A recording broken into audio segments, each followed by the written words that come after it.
ان انا اجرب واشوف انا هعمل ايه مع البرازيل دي مفيش رحمه، لانك هتسرح دي هتتغفل بالخمس ست جوان في الهجمه. فالبرازيل انت هتكون رد فعل المنتخب اللي قدامك. ماتش اوزبكستان انت هتجرب اللي انت عايز تعمله، وانا شايف ان هو عمل ده، نجح فيه خسر فيه. انا النتيجه لو انا جربت ما بتفرقش معايا تماما، ومش بقول كده بطبل والله.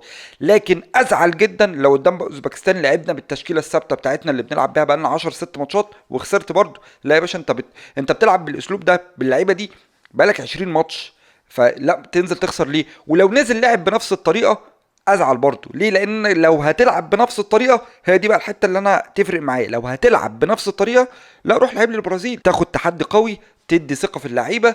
انا طريقتي ثابته، تشكيلتي ثابته، عايز العب تحدي يعني يدي اللعيبه ثقه في نفسها. لكن خد ماتش زي اوزبكستان، خد ماتش زي كاب فيردي، خد ماتش زي ايران، جرب طريقه جديده، جرب لعيبه جديده، جرب فكر جديد. وبالذات ان في ماتش اوزبكستان لعب بالثلاثه اللي ورا زي ما قلت، اول مره يعملها. الحارس اول ماتش يلعب معاه، الراجل بتاع سيراميكا مروان ده اول مره ينزل. لعب بقى بناس كتيره جديده في الملعب، لعب باسامه فيصل ومصطفى محمد في نفس الوقت. لعب بلعيبه كتيره، واضح ان هو كان بيجرب.